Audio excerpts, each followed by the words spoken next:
What's up, everybody? Happy Friday. Hey, guess what I was doing earlier? Watching the inauguration of Donald Trump, the 45th President of the United States. Yeah! Trump has now been sworn in. He takes control. Now, I've spoken about Trump. Get ready because the next 4 years is going to be a lot of fun. A lot of fun. There's going to be a lot of trading opportunity in the next 4 years. I'm telling you, Trump is a confident guy and he is a big thinker. You know, he likes to go big, man. So I predict a lot of big policy adjustments, a lot of big new policy that's going to be introduced.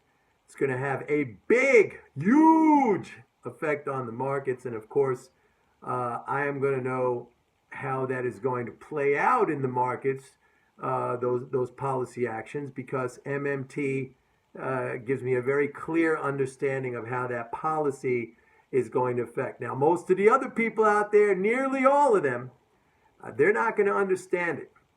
And to give you an example, right now, and I spoke about this the other day, we're in this so-called, Trump on, Trump off type of environment. I told you that it reminds me a lot of the risk on, risk off environment that we saw back in 2010 and 2011.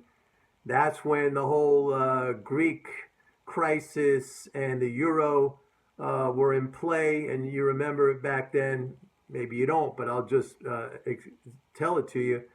Almost every day, investors were buying one day, they were selling the next day. It was all driven on, I guess, uncertainty about whether or not was Greece going to default, would it not default, and there was a clear lack of understanding among traders and investors as to what the outcome was going to be. Now I knew in 2010, I believe it was probably May or June of 2010, when the ECB first stepped in to buy the bonds of Greece and Spain and Portugal and Italy, the so-called periphery countries.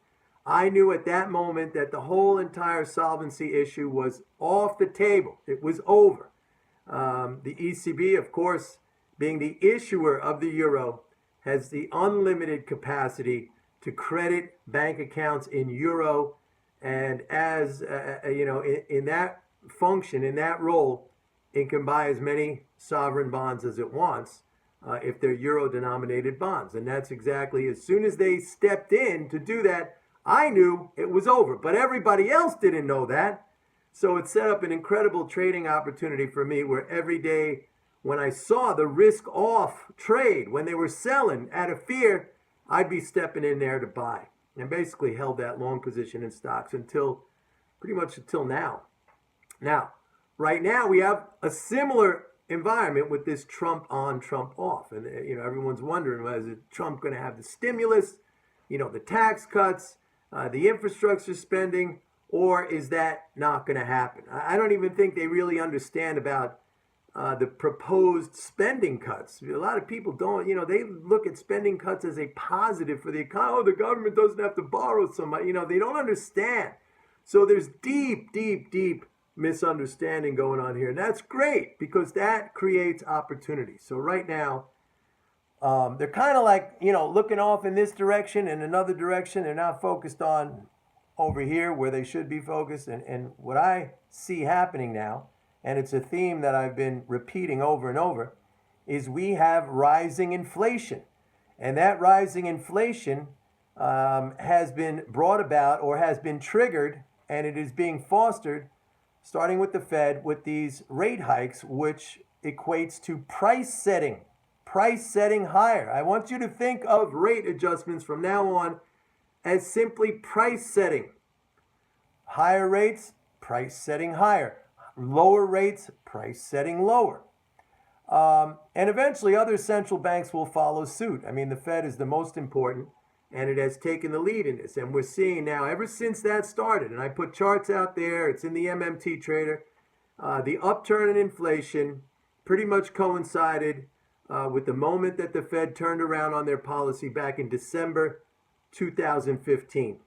And I have to let you know, I don't follow really any mainstream economists just because Yeah, they're completely lost. They're out of paradigm. They don't understand the monetary system. If I read their stuff, I just laugh. I laugh. I mean, they're so stupid. They really don't understand. But there is one guy, and he's not an MMT guy, but he's usually pretty good. His name is Ed Hyman of Evercore Partners. Before that, he founded a firm called ISI. He's an economist. He's pretty good. And he came out the other day in an interview with Bloomberg saying that this inflation is for real. And, he basically said he changed his view on it a couple of weeks ago. Now, I saw this happen, going back to December 2015. He's the first mainstream economist, who I think is pretty good, even though he's not an MMT guy. He's the first guy to come around and start to see this, all right? Now, he's not saying it's because of Fed rate hikes. They don't understand that, all right? He's looking at price indices, and he sees, hey, this is kind of going up. It's catching his attention, and he's right. He's looking at pricing power of firms, that sort of thing.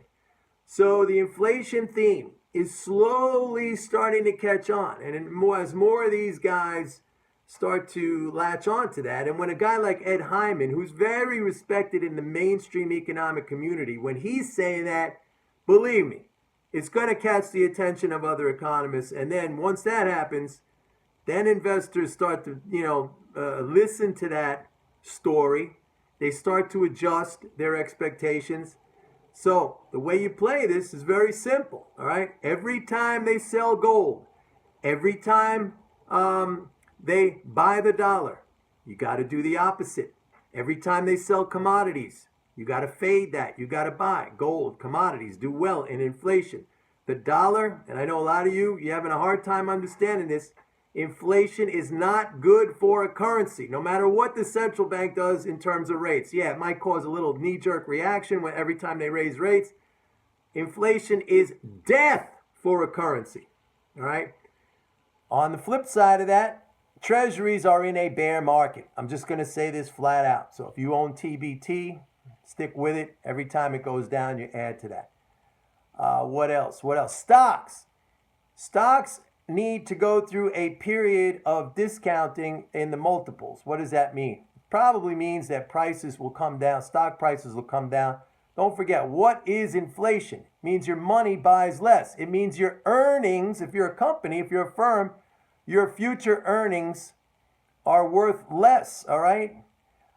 So what happens is that stock prices reflect that by going down. But some of the best buying opportunities for equities of all time happen during periods of inflation sell-offs, like the mid to late 1970s, okay? So we'll get a sell-off in stocks. We're not going to get a crash again. We'll get a sell-off. You'll get a buying opportunity. But that's it, folks. That is it. So everybody's focused on this Trump on, Trump off. Let them do that. Let them make up whatever story they want. By the way, I gave you a lot of information in this video. All of you who are not signed up to MMT Trader, I want you to go now, get your 30-day free trial. Go to pitbulleconomics.com, click on the tab that says products, and sign up for your 30-day free trial of MMT Trader.